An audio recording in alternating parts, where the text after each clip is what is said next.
Sabe qual é o maior trabalho do pastor? É tentar discipular quem não nasceu de novo. Esse é o maior trabalho do pastor.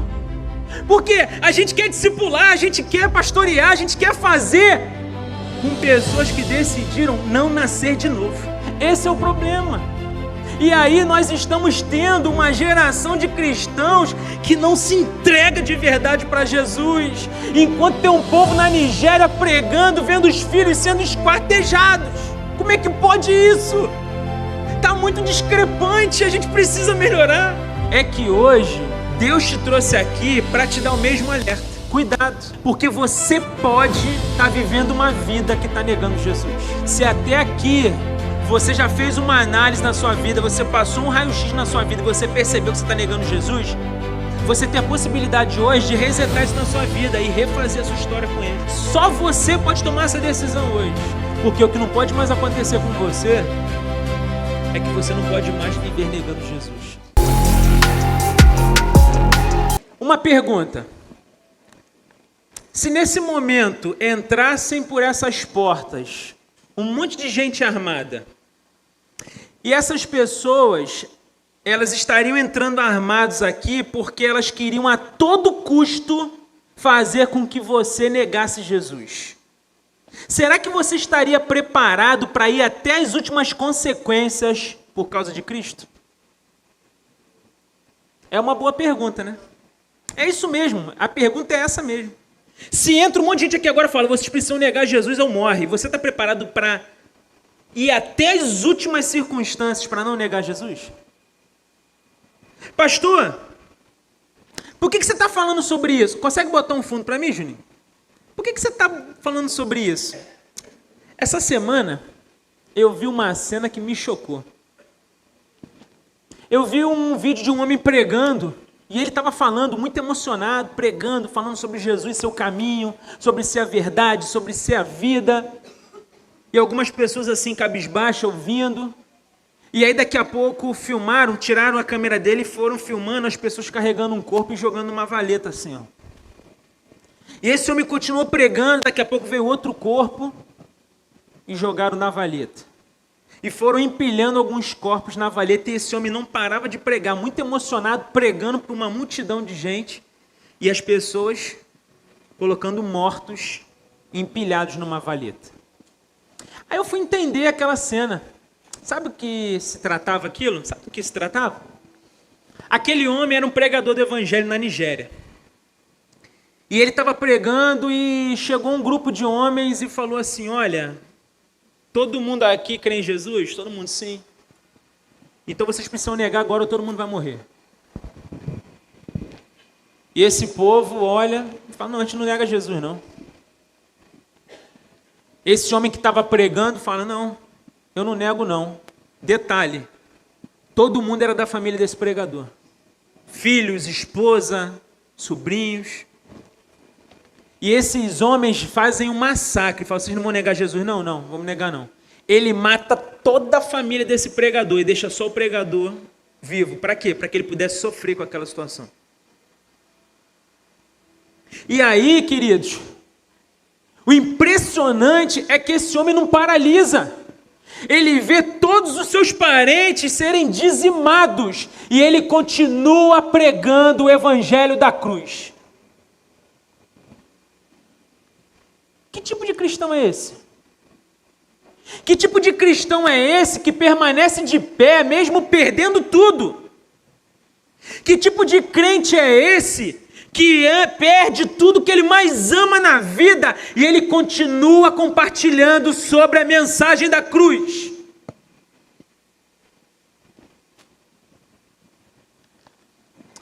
Isso me fez refletir muito sobre os cristãos da nossa geração. Os cristãos da nossa geração está sendo um povo muito diferente. Talvez você pense no seu coração assim, pastor, olha, isso aí não cabe para mim não, porque eu nunca vou negar Jesus. Ah, é? Talvez você nunca vai negar Jesus com seus lábios, talvez não vá precisar. Talvez nunca vá precisar que você fale publicamente, olha, eu nego esse Jesus. Mas eu não sei se você sabe, mas muitas vezes a sua postura já diz que você está negando. Muitas vezes o jeito que você vive a vida já é um grito para o mundo inteiro dizendo, eu já estou negando. E tem muita gente que já está negando há muito tempo, mas nem se tocou que já está negando. Por isso hoje eu tenho um tema e é um alerta de Deus para todos nós. Cuidado, você pode estar negando Jesus. Esse é o tema de hoje. Cuidado, você pode estar negando Jesus. Abra sua Bíblia em Lucas, no capítulo 22. Nós vamos ler a partir do verso 31 ao verso 34. E depois do 54 ao 62. Lucas 22.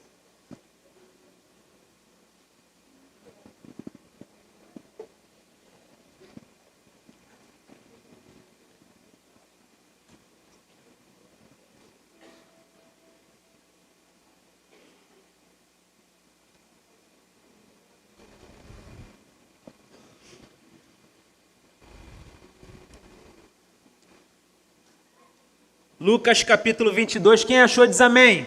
Amém. O texto diz assim, a partir do verso 31. Simão, Simão, Satanás pediu vocês para peneirá-los como trigo, mas eu orei por você, para que a sua fé não desfaleça, e quando você se converter, fortaleça os seus irmãos. Mas ele respondeu, estou pronto para ir contigo para a prisão e para a morte. Respondeu Jesus, eu lhe digo, Pedro, que antes que o galo cante hoje, 3 vezes você negará que me conhece. Agora verso 54. Verso 54 diz assim, então, prendendo-o, levaram para a casa do sumo sacerdote.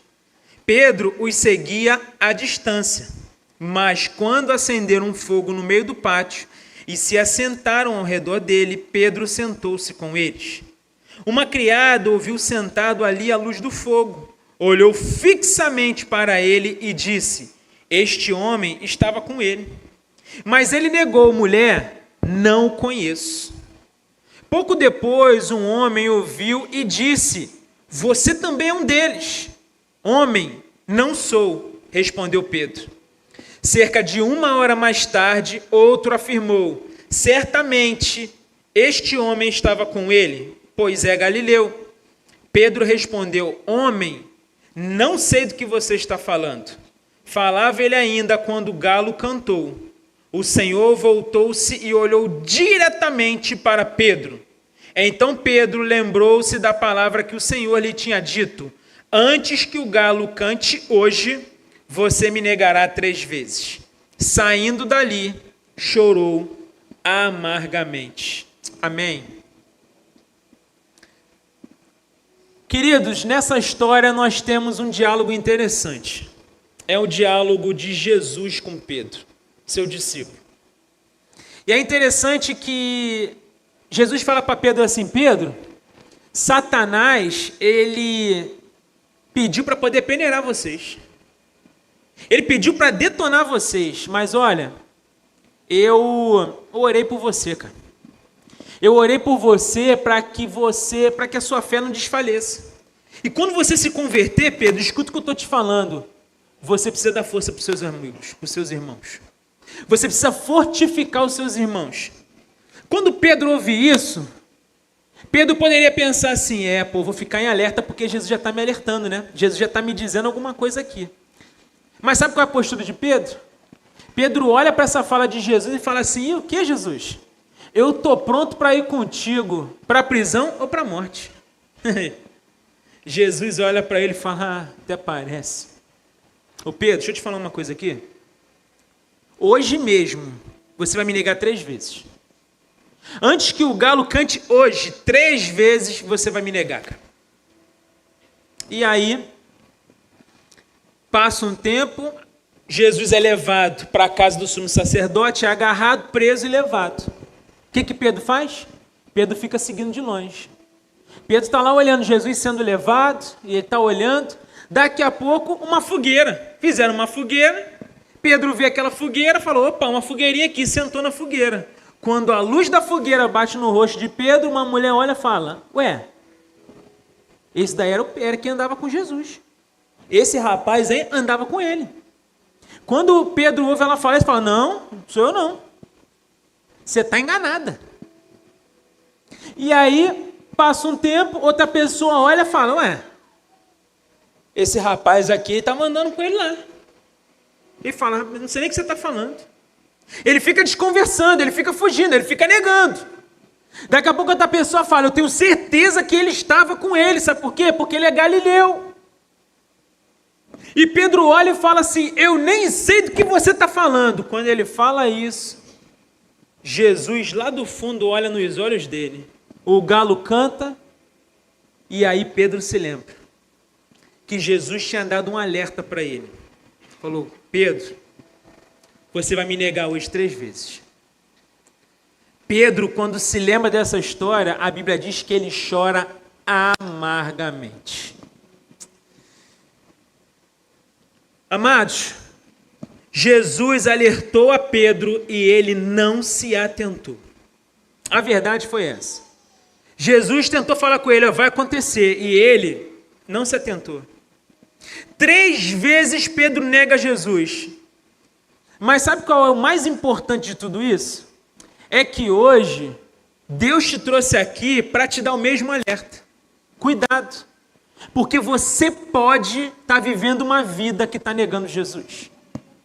E é importante te alertar isso porque às vezes não vai sair da sua boca essa negação, mas vai sair do jeito que você está vivendo. E por que é tão importante, pastor? Porque muitas vezes as pessoas não estão preocupadas com o que você está falando. Discurso bonito todo mundo tem, mas as pessoas estão ligadas no que você está fazendo, no que você está vivendo, como é a sua postura como um cristão. Então esse alerta de Deus, ele é muito importante para a gente. Ele é muito importante.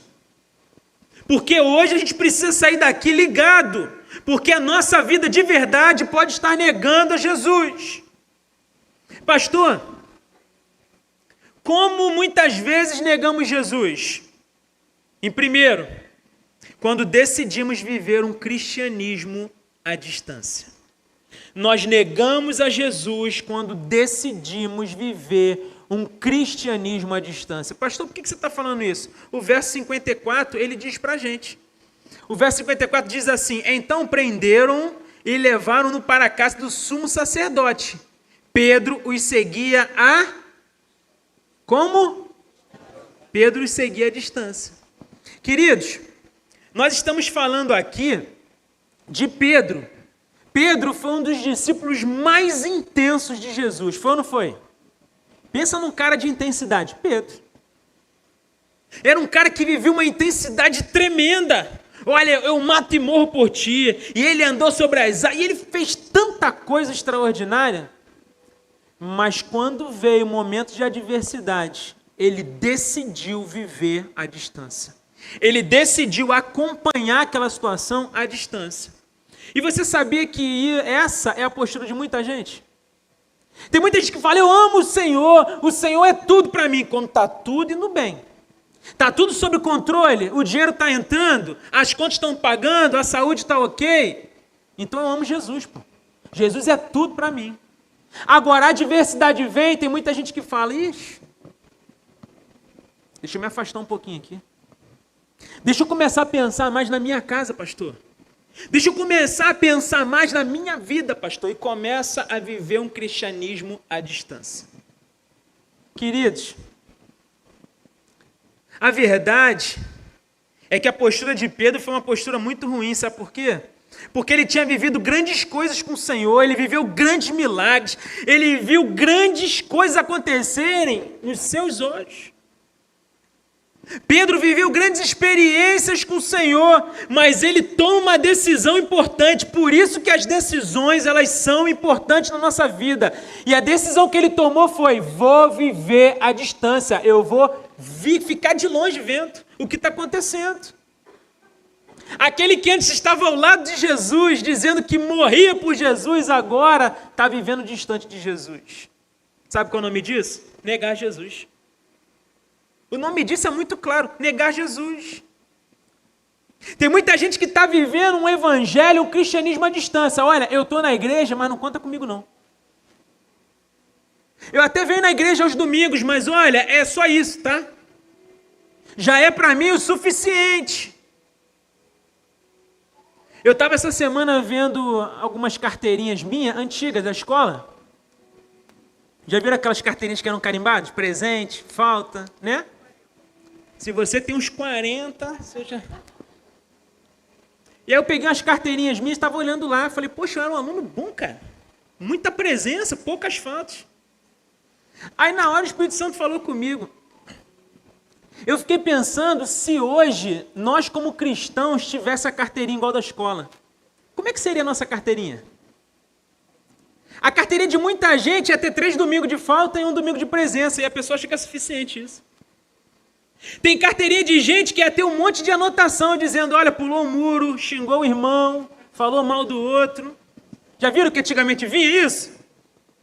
Queridos, se nós vivêssemos na igreja como a gente vivia na escola, antigamente como adolescente, como é que seria isso? Tem muita gente vivendo desse jeito, por quê? Porque decidiu viver um cristianismo à distância. E isso é negar Jesus. Isso é negar Jesus. Eu fui semana passada assistir um jogo com a minha filha, lá no Engenhão. E aí, eu tô lá vendo aquilo tudo, o jogo tá acontecendo. Aí tinha um senhor lá que eu falei assim, rapaz, o senhor, ele tava... Eu fiquei pensando, olhando para ele assim, eu falei, ele gastou dinheiro para entrar no estádio. Ele estava com a camisa oficial. Você sabe quanto que custa uma camisa oficial de um time? É R$400, é R$399. Ele estava com a bandeira, ele estava com o copo, ele estava com o meião do time, ele estava todo equipado. E ele era um senhorzinho que daqueles que você levanta no ônibus para ele sentar. Mas ele está pulando no estádio, 15 anos. E está lá, daqui a pouco, nos 45 do segundo tempo, o time fez o gol. E eu nem era daquele time, eu nem torci para aquele time, eu estava com a minha filha lá. Esse senhor veio correndo, me pegou no colo, me jogou para o alto. Pensa num cara intenso, meu irmão. O cara me jogou para o alto, eu te amo, me beijando, fugindo. Peraí, cara, a minha filha rindo. Ele, obrigado, irmão, obrigado. Eu falei, mas obrigado de quê?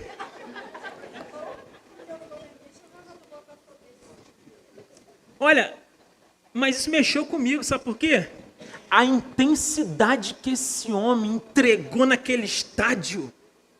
90 minutos gritando, chorando, e forçando, e empurrando o time. Eu falei, eu só queria 10 assim. Eu só precisava de 10.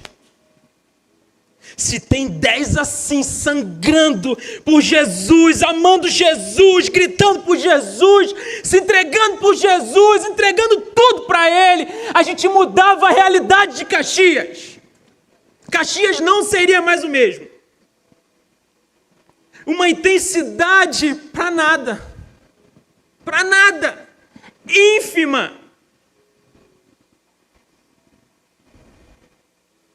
A verdade, queridos, nós estamos vivendo um cristianismo à distância. Eu sou da igreja, mas qualquer coisa me tira da igreja. Eu sou da igreja, pastor, mas qualquer coisa me deixa fora da igreja. Eu sou da igreja, pastor, mas qualquer coisa eu fico com raiva da igreja.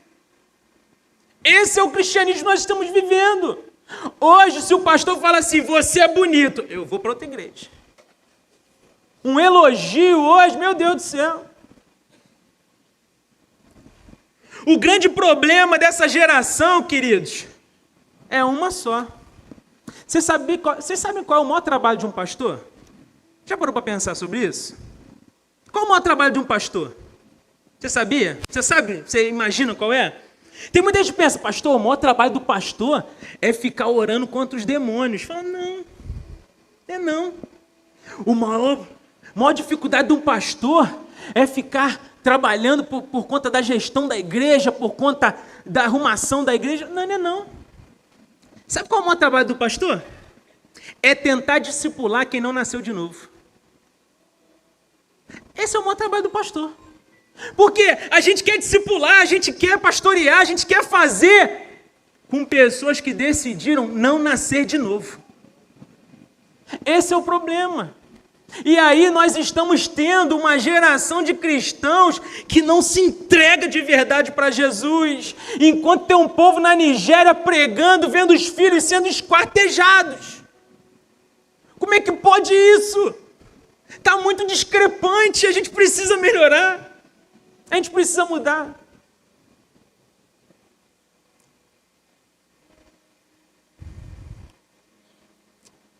A gente tem aprendido ao longo desses anos sobre um evangelho que Jesus nunca nos ensinou. Porque qual é a visão de muita gente? Olha, eu vou para o culto domingo para receber minha bênção. Não, você está errado. A gente vem domingo para cá para a gente ser bênção. Pastor, mas eu recebo bênção quando vem domingo aqui, porque você vem na casa do seu pai e nunca um filho sai da casa do pai com as mãos abanando. Deus é pai, pô. E aí Deus vai te dar um mimo, Deus vai te dar uma cura, Deus vai te transformar a sua vida, Deus vai te dar uma palavra, Deus vai te dar um abraço, Deus vai fazer alguma coisa com você. Você nunca sai da casa do pai da mesma forma que entrou. Por quê? Porque ele é pai. Agora, qual é o nosso papel como cristão? É vir para cá para ser bênção. É vir para cá para receber o direcionamento de Deus, para chegar lá fora nesse mundo que é mau e ensinar o povo e falar, olha, eu estou aqui para ser boca do Senhor na sua vida, eu estou aqui para orar por você, eu estou aqui para poder expulsar os demônios que têm te afligido, eu estou aqui para poder estar junto com você, eu estou aqui para poder ir no hospital com você, eu estou aqui para poder te ajudar em tudo que você precisa, porque eu tenho um pai que me abastece todos os domingos. Eu vou lá, eu oro, eu choro, eu descarrego, eu sou abastecido e agora eu venho para cá para poder fazer tudo o que ele me mandou fazer. Mas tem muita gente negando porque decidiu viver o cristianismo à distância. Ah, queridos, a gente precisa mudar isso. A gente precisa mudar. Muitas vezes você não vai negar Jesus com a boca, mas tem negado por sua falta de amor e sua entrega e omissão em servi-lo. A verdade é que o evangelho se resume em Lucas 9:23, que diz assim, se alguém quiser vir após mim, negue-se a si mesmo, tome a cada dia a sua cruz e siga-me. O evangelho, ele se resume em Lucas 9:23. Seguir Jesus não é só seguir com um discurso bonito. Seguir Jesus não é só mandar fazer uma camisa com o nome dele e sair por aí, não. Tem um monte de gente com a camisa lá, Jesus in love, até em inglês, né? I like Jesus.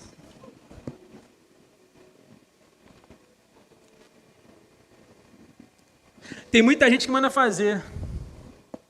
O Senhor é meu pastor e nada me faltará. Pastor, uma prova de amor que eu faço, minha tatuagem, querido. Tem que estar tatuado no teu coração isso. Senão de nada adianta. Nós precisamos melhorar como cristãos. Todos nós. Ninguém é melhor do que ninguém. Está todo mundo na mesma luta. Eu lembro uma vez, eu trabalhava na sede. E aí a gente estava naquela fase de contratar as pessoas para trabalhar na creche. E aí metade ia ser contratação e a outra metade voluntário por um tempo e depois ia contratar para poder fazer os testes, porque a gente ia colocar 250 crianças lá para serem cuidados. E aí naquela parte onde tinha as pessoas que iam ser voluntárias, me chega uma menina de cadeira de rodas. O pessoal olhou aquela cena e falou, vem cá, essa menina está fazendo parte de quê? O pessoal não quer, ela é voluntária para poder ajudar na creche. Detalhe, a menina só mexia 2 dedos. Mexia 2 dedinhos. A menina era tetraplégica, a menina estava na cadeira, ela mexia 2 dedinhos. Aquela cena chocou todo mundo. Por quê? Como que pode uma pessoa que mexe apenas 2 dedinhos, ela tem todo o corpo, mas ela mexe 2 dedinhos, ela fala assim, olha, esses 2 dedinhos são para servir ao Senhor, eu quero ajudar essas crianças. Eu me coloco à disposição para poder ajudar essas famílias. Eu quero fazer alguma coisa de relevante para o meu Senhor. Como que pode uma pessoa ter esse pensamento? E Deus dá pra gente carro, dá uma casa, dá saúde, dá emprego, dá comida, dá tudo. E a gente decide mesmo assim viver um cristianismo à distância. Como que pode? A nossa geração de cristãos está muito complicada. Jesus fala para Pedro: Simão, Simão, Satanás queria detonar você. Mas eu orei para você e quando você se converter, você precisa fortalecer seus irmãos. Tem muita gente que ainda não entendeu isso, porque quando a gente é convertido de verdade, o nosso papel é fortalecer outros. É dar as mãos para os outros. É batalhar em prol do outro, porque o evangelho nunca é para a gente, é sempre para o outro. É sempre para o outro. Porque a gente acredita que quando a gente entrega para o outro, o grande eu sou está em nosso favor. E a gente abençoa o outro, a gente gosta de ver o outro bem, a gente batalha pelo outro. Mas quem entende isso? Quem decidiu viver fora desse evangelho à distância, decidiu viver um evangelho dentro do evangelho de verdade, um cristianismo dentro do cristianismo de verdade. Nós precisamos fazer uma análise hoje se estamos negando Jesus. Mas em segundo lugar, como muitas vezes nós negamos Jesus? Nós negamos Jesus quando buscamos o conforto do meio em que vivemos. Muitas vezes negamos Jesus porque buscamos o conforto do meio em que vivemos. Pastor, onde está isso? Versos de 55 a 57. Os textos dizem assim: mas quando acenderam um fogo no meio do pátio e se assentaram ao redor dele, Pedro sentou-se com eles. Uma criada ouviu sentado ali à luz do fogo, olhou fixamente para ele e disse: este homem estava com ele. Mas ele negou: mulher, não o conheço. Sabe quando Pedro começou a negar Jesus? Quando ele viu o fogo e decidiu ficar no quentinho, no conforto. Foi ali que ele começou a negar Jesus. Foi nesse momento que ele toma a decisão de negar a Cristo. Tem muita gente negando Jesus porque decidiu viver o conforto do meio. E tem um perigo muito grande nisso. Porque quando você decide viver o conforto do meio, muitas vezes você vai viver querendo ser aceito por outros. E o evangelho, olha, muitas vezes você não vai ser aceito. Muitas vezes. Tem muita gente que decidiu não se posicionar por conta do conforto do meio. Tem muita gente negando Jesus porque decidiu ouvir as coisas no trabalho, olha, e manter o que está sendo falado. E concordar com o que está sendo falado. E está errado. Um dia desses, uma cantora falou: olha, o pop, quem gosta de pop, não tem nada a ver com o evangelho, porque quem é do evangelho não gosta de pop. E ela tentou dar uma espetada, dizendo: ah, porque tem uns crentes aí que não são muito legais. A menina faz um álbum com um monte de bebê cortado, ela faz um show simulando, tomando banho de sangue, beijando outras mulheres, e a gente tem que aplaudir isso. A gente tem que achar que está tudo bem. A gente não vai deixar a pessoa, a gente vai amar a pessoa, a gente vai pregar o evangelho para ela. Mas a gente precisa falar quando estiver errado. Está errado, está errado. Mas uma coisa me chamou a atenção, é que ela falou de alguns crentes que não são legais. Por quê? Ela conhece uns que são legais. E isso me preocupa. O crente legal me preocupa. Não é você ser antipático no trabalho, não. Não é isso, não. Até porque se você é crente de verdade, as pessoas vão olhar para você de uma forma diferente. Vão falar: cara, isso aí é diferente. Pela sua simplicidade, pela sua humildade, pelo seu amor, pela sua paz, porque o fruto do Espírito, ele precisa estar aflorado na nossa vida. Mas quando ela fala que tem uns crentes legais, são aqueles crentes que concordam com tudo. E esses são perigosos, porque estão negando Jesus. Estão negando Jesus. Queridos, Pedro estava com frio físico, Mas o texto vai mostrar para a gente que o maior frio que ele estava sentindo era o frio espiritual. Por quê? Porque ele decidiu negar, ele decidiu ficar distante. A visão dele, por conta disso, começou a ficar deturpada. Ele senta na fogueira do inimigo. Ele senta para desfrutar de um tempo, de um lugar quentinho, no lugar onde as pessoas estavam tramando para matar Jesus. Você sabia que tem muita gente fazendo isso hoje? Tem muita gente fazendo isso hoje. Tem muita gente decidindo sentar em fogueiras por causa do conforto, em rodas, que, olha, as pessoas negam Jesus o tempo todo. A vida dessas pessoas é negar Jesus. O problema é que tem muita gente, queridos, que se parece com Pedro, quando vem o desafio, começa a ficar, parece que fica com raiva. Tem muita gente que olha e fala assim, olha, esse negócio aí, pô, tô vivendo o evangelho, tá tudo dando errado para mim. Eu prefiro ficar no conforto aqui do meio mesmo, onde eu já estava antes. Esse negócio de evangelho, pastor, não dá para mim não. Depois que eu decidi viver com Jesus, está tudo dando errado para mim. E aí fica com raiva de Deus. Por quê? Porque decidiu ficar no conforto do meio. A gente precisa compreender, queridos, que os não de Deus são bênçãos para a nossa vida. As portas fechadas de Deus são bênçãos para a nossa vida.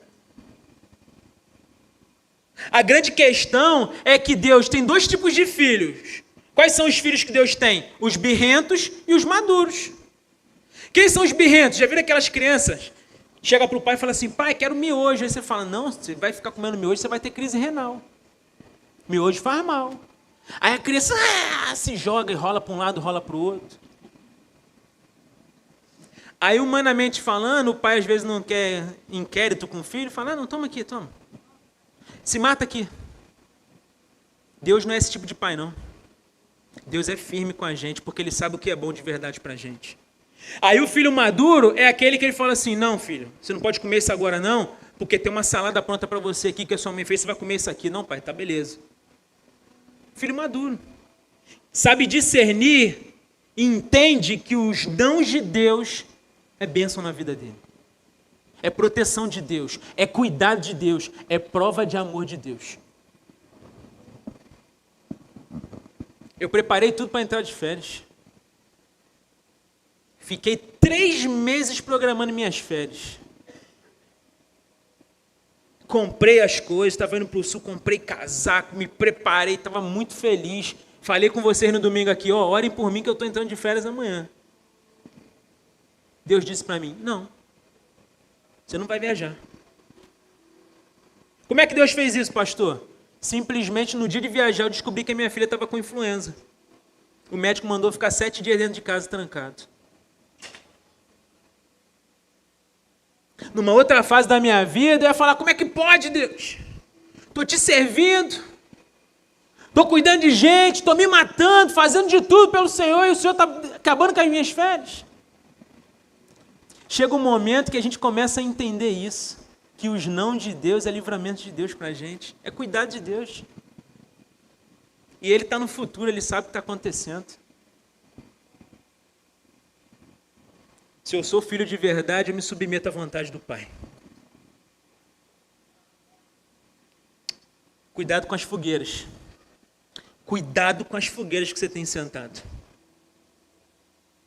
Pastor, quem são as fogueiras? Muitas vezes a fogueira é um grupo de amigos que é distante do Senhor e vão te levar para o buraco.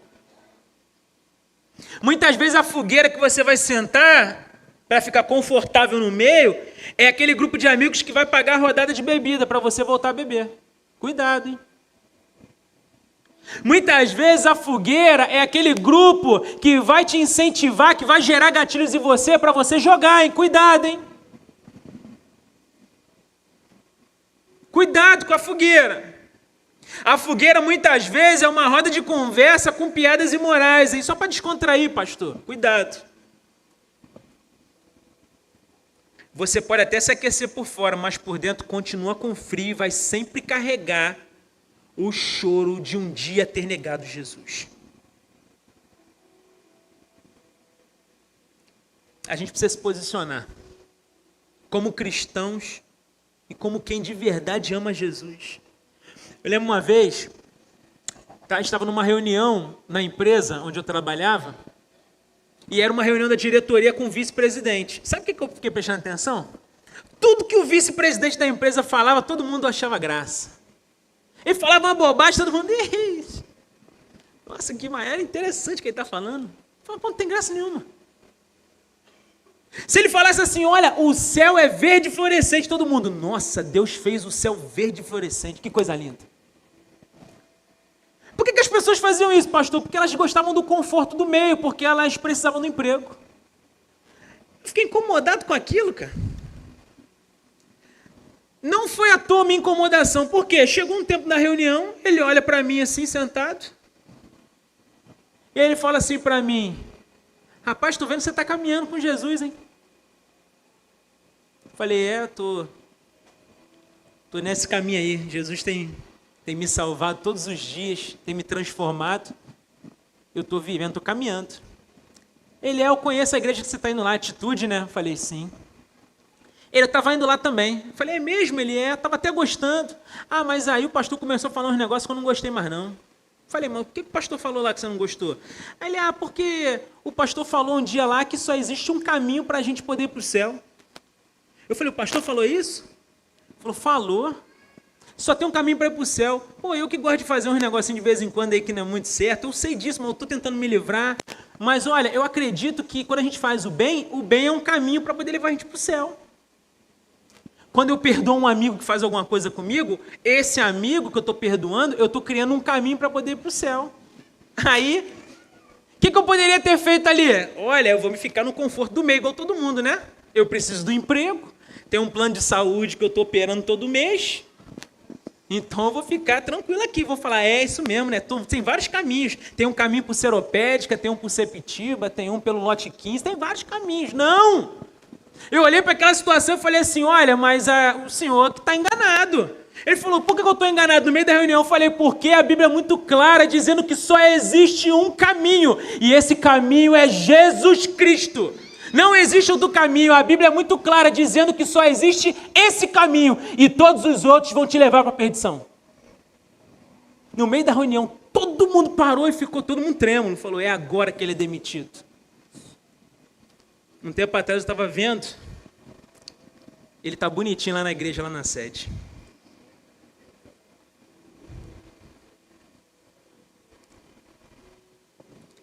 O nosso problema é que muitas vezes a gente deixa as possibilidades, a gente não aproveita as oportunidades para mostrar que a gente não nega Jesus querendo o conforto do meio. Mas em terceiro lugar, como muitas vezes negamos Jesus, quando ignoramos os alertas de Jesus. Nós negamos Jesus quando nós ignoramos os seus alertas. O verso 34 vai dizer para a gente que Jesus alertou Pedro. Jesus não deixou Pedro, olha, perdido, falou, vai acontecer um negócio com você e Pedro, cuidado. Não, Jesus falou, cara, você vai me negar. Você, Pedro, vai me negar. Você está falando que você vai comigo para a morte ou para... Não vai, cara. Não vai. Você vai me negar antes que o galo cante hoje. 3 vezes você me nega, Pedro. Ou seja, Pedro já tinha um alerta aqui. Jesus já tinha avisado para ele. Só que Pedro, ele fez exatamente o que muita gente está fazendo. Ele ignorou os alertas de Jesus. Você precisa entender essa noite que a nossa vida é como um carro. A nossa vida é como um carro andando. Vocês já viram quando acende a luz do painel?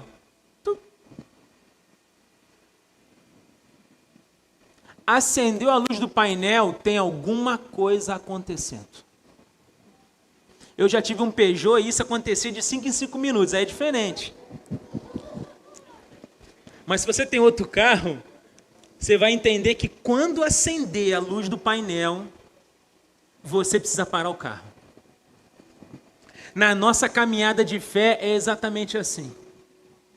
Pastor, por que eu preciso parar o carro? Porque se você não para o carro, você vai forçar alguma coisa e aquilo que era um problema pequeno vai se tornar um problema muito grande. Muitas vezes essa manutenção grande você não vai ter dinheiro para fazer. Você não vai sustentar essa manutenção grande. Às vezes você vai gastar R$20 num óleo ali, numa troca de óleo. Agora você vai gastar 7.000 para poder trocar um motor. Na caminhada cristã é a mesmíssima coisa. Deus envia os alertas para a gente. Quando a gente está fazendo alguma coisa errada, tem um alerta. Ó. Acendeu a luz do painel, gente. Opa, eu preciso refazer minha rota. Eu preciso pedir perdão, eu preciso pedir um discipulado, eu preciso fazer um gabinete, eu preciso ir para o joelho, eu preciso largar isso aqui que está de errado, eu preciso parar com essas conversinhas no WhatsApp, eu preciso parar de ficar pedindo dinheiro emprestado, eu preciso parar com essa sociedade, eu preciso mudar a rota da minha vida, porque a luz acendeu, o alerta de Deus já apareceu, e eu preciso tomar cuidado, porque eu não posso negar Jesus.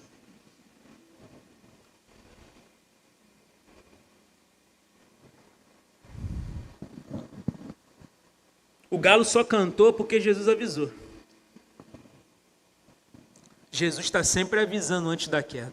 Cuidado. Marcos 4:22 vai dizer que nada fica encoberto. Lucas 16:13 vai dizer que não dá para ficar em cima do muro. Ou você é de Deus ou você é do diabo. Você precisa escolher um lado. Mas também Mateus 28:18 vai dizer que nada é impossível ao que crê. Tem os alertas aí. Mas a verdade, queridos, para concluir, é que Jesus disse: se alguém quiser vir após mim, negue-se a si mesmo. Tome a cada dia a sua cruz e siga-me. Certo homem, uma vez foi convidado para ele visitar o paraíso. E ele, depois que recebeu esse convite, falaram com ele: olha, você vai receber aqui uma cruz e você vai ter que andar com essa cruz em linha reta e subir esse monte. Lá no cume do monte, lá na ponta, sabe o que vai acontecer? Você vai ver o paraíso lá. E aí, queridos, esse homem vai subindo, e quando ele vai subindo, ele fica imaginando ele chegando no topo. Ele está lá olhando no topo, ele falou assim: eu preciso chegar lá. E ele pega a cruz e começa a subir. Só que a ordem tinha sido muito clara, dizendo: você não pode virar nem para a direita nem para a esquerda, e você não pode abandonar a sua cruz. E esse homem vai subindo o monte, rumo ao topo. Vai subindo. Daqui a pouco, a cruz começa a ficar pesada demais.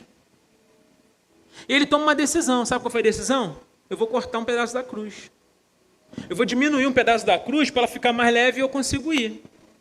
E aí ele vai, corta um pedaço da cruz e vai subindo. Quando ele vai subindo, ele vai encontrando as pessoas no caminho, as pessoas se arrastando com a cruz.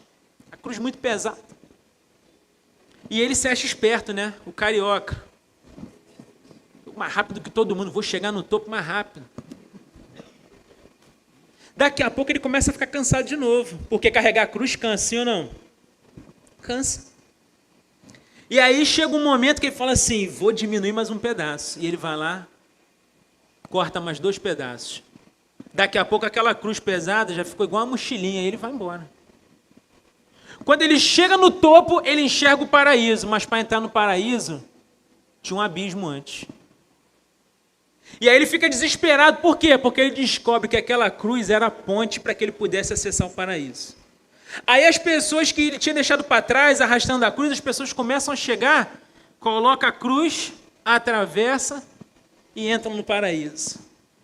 E ele se desespera, porque ele sabe que a cruz dele não vai servir de ponte, mas ele mesmo assim tenta ludibriar, ele tenta encaixar e passar correndo, ele cai no abismo.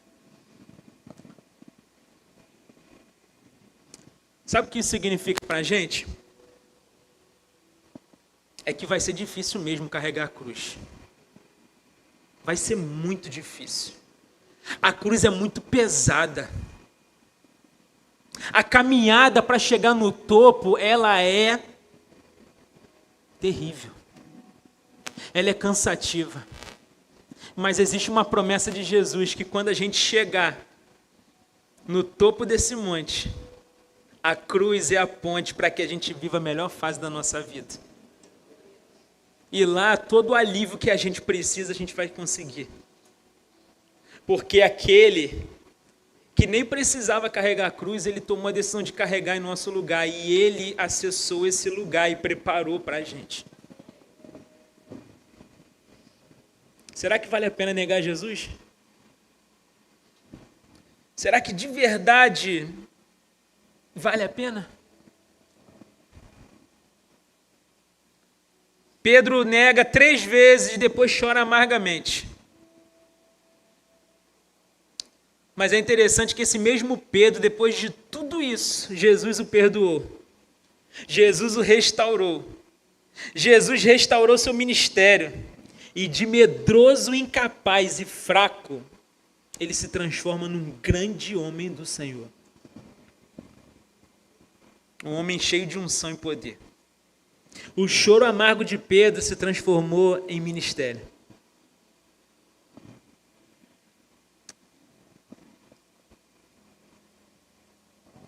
Pedro acabou negando Jesus por fraqueza, mas Jesus o restaurou por amor. Sabe o que isso nos prova? Isso nos prova que Jesus não está procurando gente perfeita. Até porque ele sabe que não vai achar. Jesus não está procurando na gente perfeição. Jesus está procurando na gente posição. Jesus não quer ver filhos perfeitos, Jesus quer ver filhos posicionados. Que tal hoje você refazer sua história com Jesus? Se até aqui você já fez uma análise na sua vida, você passou um raio-x na sua vida e você percebeu que você está negando Jesus, você tem a possibilidade hoje de resetar isso na sua vida e refazer a sua história com Ele. Só você pode tomar essa decisão hoje. Porque o que não pode mais acontecer com você é que você não pode mais viver negando Jesus. Curva sua cabeça. Eu quero orar pela sua vida.